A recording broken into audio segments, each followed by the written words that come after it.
Welcome to Joel 2 Army. This is Prophetic Sunday. We're going to be discussing, as we make people ready for the end of the age, we're going to be discussing prophecy today. And as we were saying in the first uh, lesson, we were dealing with, we was identifying that we were going to be talking about prophecy in America.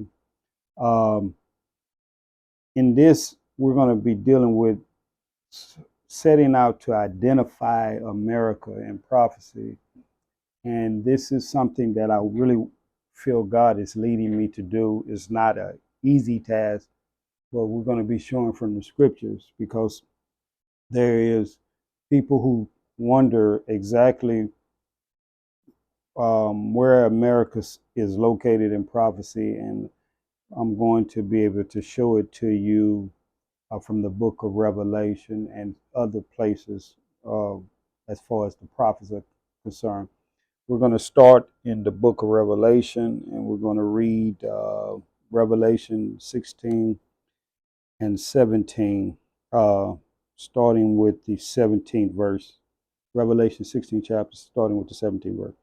And the seventh angel poured out his vial into the air, and there came a great voice out of the temple of heaven from the throne, saying, "It is done." And there were voices and thunders and lightnings, and there was a great earthquake, such as was not since men were upon the earth, so mighty an earthquake and so great. And the great city was divided into three parts, and the city of the nations fell, and great Babylon came up in remembrance before God, to give unto her the cup of the wine of the fierceness of his wrath. And every island fled away, and the mountains were not found. And there fell upon men a great hail out of heaven, every stone about the weight of talent. And men blasphemed God because of the plague of the hail. For the plague thereof was exceedingly great. And then um, the 17th chapter, first verse. And there came one of the seven angels which had the seven vials, and talked with me, saying unto me, Come hither, I will show thee the judgment of the great whore that sitteth upon many waters, with whom the kings of the earth have committed fornication, and the inhabitants of the earth have been made drunk with the wine of her fornication. Let's pray. Father, open our eyes, open our ears, and open our heart that we may look, listen, and learn, that we may see, hear, and understand what it is that you want us to concerning this great nation, America. How prophecy shall be fulfilled as we recognize through your word, through your all knowing wisdom as to the destiny of this country, and that it may be seen that your people may understand times and seasons and seek you, that the church may affect and be effective in this hour to fulfill what you would have according to your will and purposes. In Jesus' name, amen. Here, we're, our text is showing in the book of Revelations, there are uh, things have been ordained in sevens. There is at the beginning of the book, it identifies that there are seven spirits of God. It also shows that there are seven lamp candlesticks, which Jesus said, and seven stars. The stars being angels that have been appointed to seven churches, which is what the candlestick represents. And then there are seven trumpets. Actually, there's seven seals, and then there's seven trumpets, and then there's seven vials. which represent the seven vials, is the last uh, judgments of God. And on the very last judgment of God, it talks about a, great Babylon, the great city Babylon, which then ends in the 16th chapter, but transitions over to 17th chapter. And then one of the angels who had the seven vials comes to the writer, which is John, as we established in the first one, that Jesus, God gave revelation to Jesus. Jesus then handed the revelation to his angel to bring to John to signify it, in which we said the book of Revelation is in code. And in the as we get to the seven, one of the angels that had one of the seven vials came to John and says, "There's a let me give you an understanding, or let me show you the judgment of the great whore that sitteth upon many waters." And there is dispute, of course, of who this whore is. But I want to tell you that it is America, and I want to, through this, to explain how it is America. And it may take more than one lesson, but we're going to get as far as we can with this lesson as we identify why this is. Now, I want to also say that Babylon is not just limited to America, because there's different Babylons in the Bible. And I'm not going to get into all the Babylons in the Bible, but here I want to identify that in this text it's talking about America. Now, we've already read up to the second chapter, but now let's go even further, starting with the third verse in the 17th chapter. "So he carried me away in the spirit in the wilderness, and I saw a woman sit upon a scarlet colored beast, full of names of blasphemy, having said 7 heads and 10 horns." Now the beast had 7 heads, 10 horns. The woman just sat on it, and the woman was colored in scarlet. And so watch this. "And the woman was arrayed in purple and scarlet color, and decked with gold and precious stones and pearls, having a golden cup in her hand, full of abomination and filthiness of fornications." Now the woman was scarlet. Now I'm gonna say to you that if you mix the colors of red, white, and blue, you'll get purple. You'll get a shade of purple if you mix those colors, red, white, and blue. Now, um, and upon her forehead was a name written, Mystery Babylon. This is a mystery, the great, the mother of harlots and abominations of the earth. Now, this woman has influence all over the earth.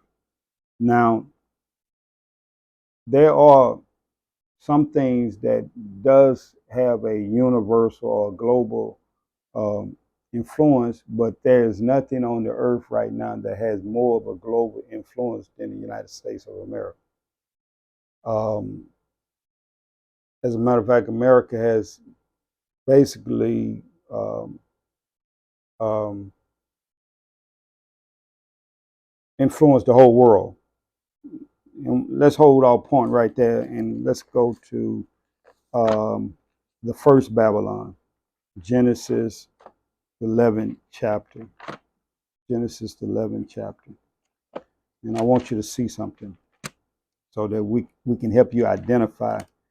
And I'm not giving this lesson to discourage anyone about the destiny of America, but I'm wanting you to understand that God foresaw all these things, and we have to recognize what God saw, and then we have to learn the protocols of prophecy and how the kingdom works. And as we do through these lessons, then we can begin to learn how we're supposed to function in the various times. Now, look what it says. And it said, starting with chapter 11, verse 1, it said, "And the whole earth was of one language and of one speech." Now, see, the whole earth had one language and one speech. Now, anybody that has lived anywhere know that the universal language in the world that the world tries to have or we have in this day is English. And as we know that the world, whenever we're talking global, the world on a universal or global scale, international scale, the language that is accepted as the universal language is English. It's not Chinese. It's not Asian. It's not African. It's not Russian. It's English. So look what happens. And the whole earth was of one language and one speech. And it came to pass as they journeyed from the east that they found a plain in the land of Shinar, and they dwelt there. And they said unto one to another, go to, let us make brick and burn them thoroughly. And they have and they had brick for mortar, and slime had they, brick for stone, that is, and slime they for mortar. Now there's a legend, and I don't know how true it is, that the reason they knew that there would be oil in the Mid East is because they read these scriptures. They associated that the slime that was for mortar was actually oil. So that's where, but that's just a legend. I don't know how true it is, but um, maybe it is, and maybe, And they said, go to, for verse, let us build a city and a tower whose top may reach into heaven, and let us make us a name, lest we be scattered abroad upon the face of the whole earth. Now, they were saying that they were going to go into the heavens. Now, uh, mankind eventually did go into the heavens. We call it going into space. But let's keep going. And the Lord came down to see the city and tower, which the children of men build. And the Lord said, behold, the people is one, and they have all one language, and this they begin to do, and now nothing will be restrained from them which they have imagined to do. Now they imagined to go beyond the earth. Now it took thousands of years, but they eventually did it.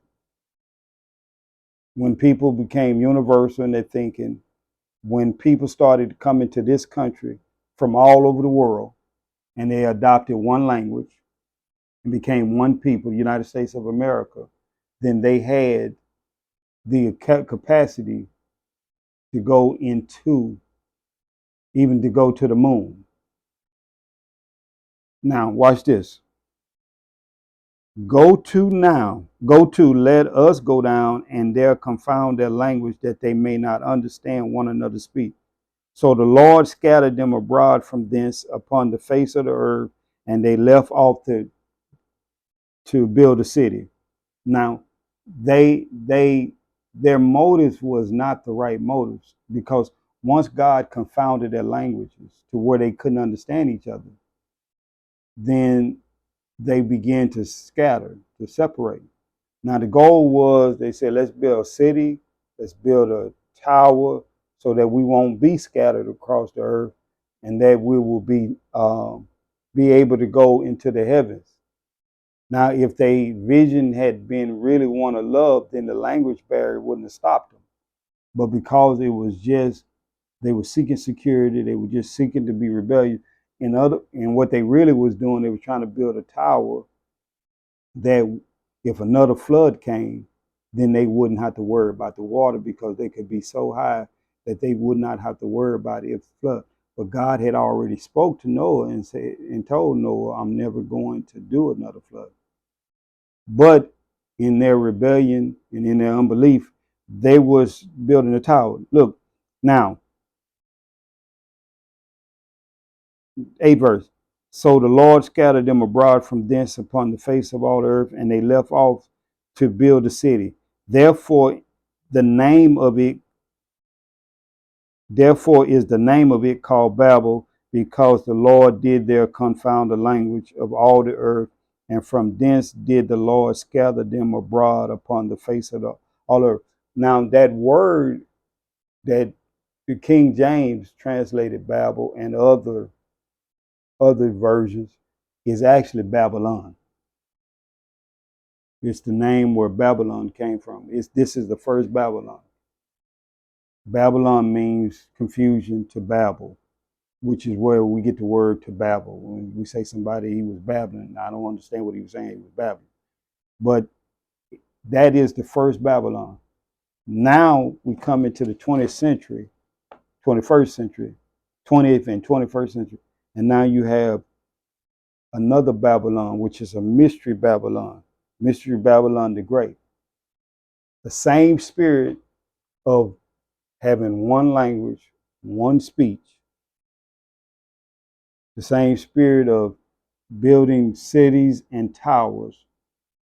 You can go all over America and find cities and towers having the same spirit to come together to be able to do everything that they imagine to do. That same spirit, that's America. That is America. The mystery Babylon. It's the culmination of Babylon. It's the culmination of accomplishing what was started way back after the flood, nearly 4,000 years ago. And now there's a culmination of it coming into the form of America. Now look what it says. And he says, and I saw the woman, 6th verse, drunken with the blood of the saints and with the blood of the martyrs of Jesus. And when I saw her, I wondered with great admiration.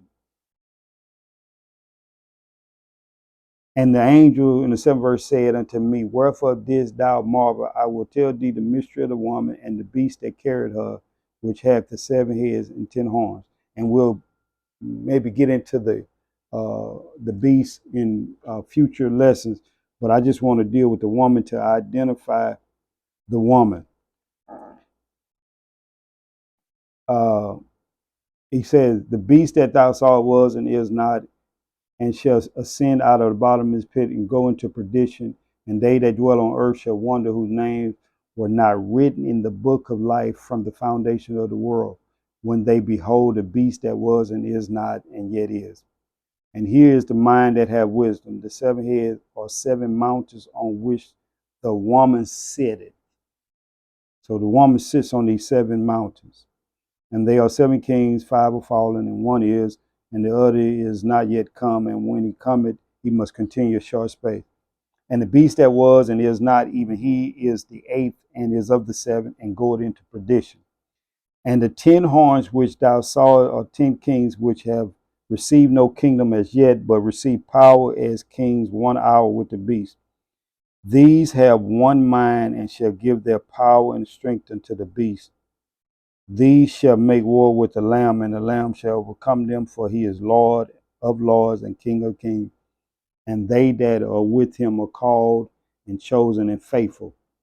And he said, the waters which thou sawest where the horse sitteth are peoples and multitudes and nations and tongues. And the 10 horns which thou sawest upon the beast, these shall hate the whore, and shall make her desolate and naked, and shall eat her flesh and burn her with fire.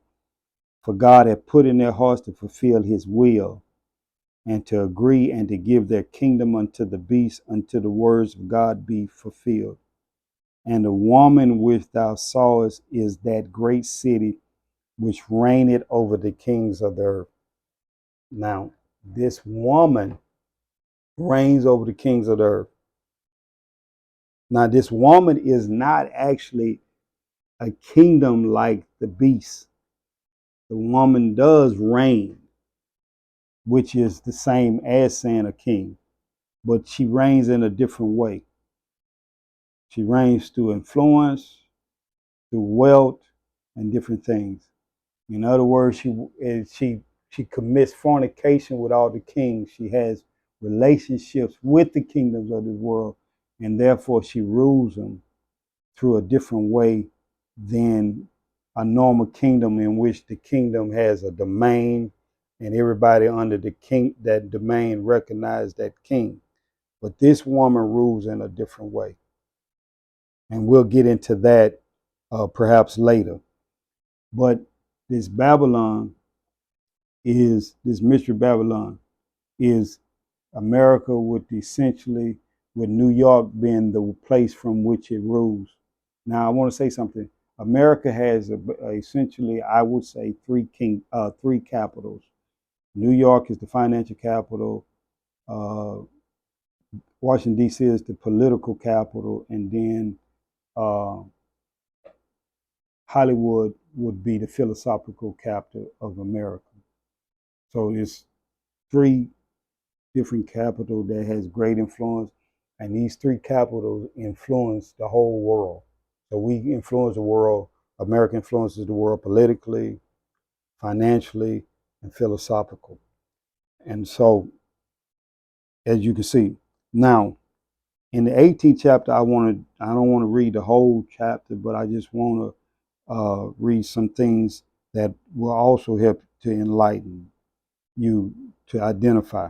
And then we're going to wrap it up in Jeremiah. And he cried mightily, 18th chapter, 2nd verse.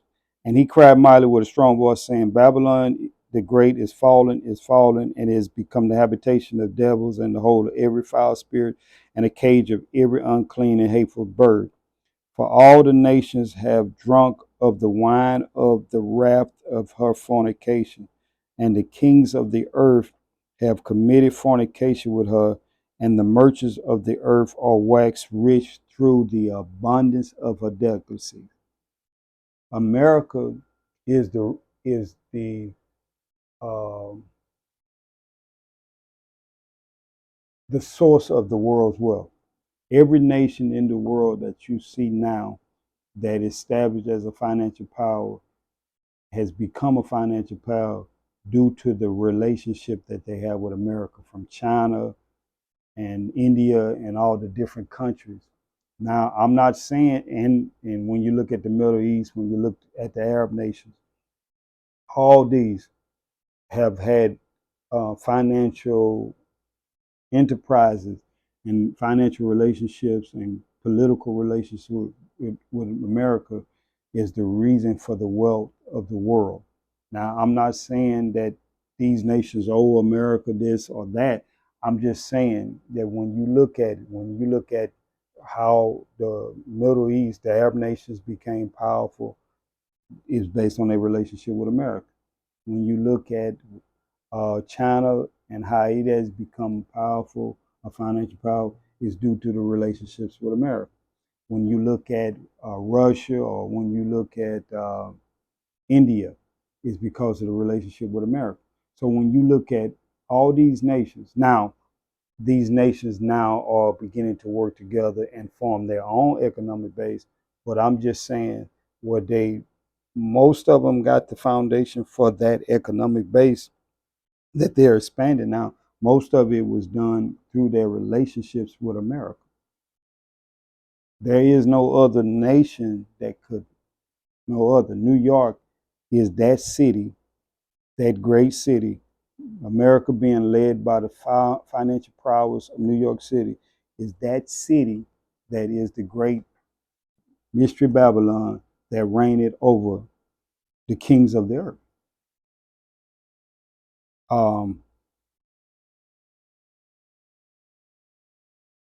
Look what it says in the 9th verse. And the kings of the earth who have committed fornication and lived delicious with her shall bewail her and lament her when they shall see the smoke of her burning. Standing afar off of for fear of her torment, saying, Alas, alas, the great city Babylon, that mighty city, for in 1 hour is thy judgment come. And the merchants of the earth shall weep and mourn over her, for no man buyeth their merchandise anymore. And look what it's, and it goes on to list the different things. 16th verse, um, 15th verse. The merchants of these things which were made rich by her shall stand far off, fear of her torment, weeping and wailing, and saying, Alas, alas, that great city that was clothed in fine linen and purple and scarlet and decked with gold and precious stones and pearls. Now, we're going to get into the destiny of America. But before all these things happen that we're reading in this 18th chapter, there are some other things. And we're going to deal with the history of America, and we're going to deal with the prophetic history of America, and we're going to show you the transition of America, and we're going to show how we ended up. and we're going to show where we're heading. But I just wanted to give you this little foundation to get us started, and you can go. And as I encourage you to never just take what I say, study it for yourself. And that's the purpose of these podcasts, uh, is so that you can look for yourself and you can decide whether or not what I'm saying is the truth. Never take anyone's word for it. Study to show your own self-approved, because that's the reason God has given us the opportunity, the freedoms and the liberties in America where we can read scriptures for ourselves. Not and we're going to wrap it up in Jeremiah the 51st chapter. And I want to show you, even Jeremiah saw it. Look what he says. And this is the same, starting with the 7th verse, 51 and 7. Babylon has been a golden cup in the Lord's hand that made all the earth drunken. The nations have drunken of her wine, therefore the nations are mad. Babylon is suddenly fallen and destroyed. How for her? Take balm for her pain, for so be she may be healed. If so be she may be healed. We would have healed Babylon, but she is not healed. Forsake her, and let us go everyone into his own country. For her judgment reacheth up to heaven and is lifted up to the skies. The Lord hath brought forth our righteousness come, and let us declare in Zion the work of the Lord our God. Make bright the arrows, gather the shields. The Lord hath raised up the spirit of the kings of the Medes. For his device is against Babylon to destroy it, because it is the vengeance of the Lord, the God, the vengeance of his temple. Set up the standard upon the walls of Babylon. Make the watch strong, set up the watchmen, prepare the ambushes, for the Lord have both devised and done that which he spake against the inhabitants of Babylon. Now watch this. This is the scripture that really gives this away, because he's mingling in that present day Babylon, and at the same time he's talking about a future Babylon. So watch what he says. O thou that dwellest upon many waters, abundant in treasures, thy end is come, and the measure of thy covenant. The Babylon of that time was like a desert. Is actually where we're looking now at present day Iraq. And if anybody knows, Iraq is not sitting upon many waters. This Babylon is dwelling on many waters. There is no place on the planet that sits on as many waters as America. You have the Pacific Ocean, you have the Atlantic Ocean, you have the Gulf of Mexico, you have the Great Lakes, you have the Mississippi River. This is America. It's America in the last days. We're going to get into this further. We're going to do some identifications, but before we pick up and really get into the destiny of America, I want to do a little background on the history of America so that it can bring you greater understanding how this great nation, which started out as a Christian nation, will eventually become the mystery Babylon, the great city, the great whore that God has to ultimately judge. Until next time, this is your friend, your ally, your brother. Be blessed. Until next time.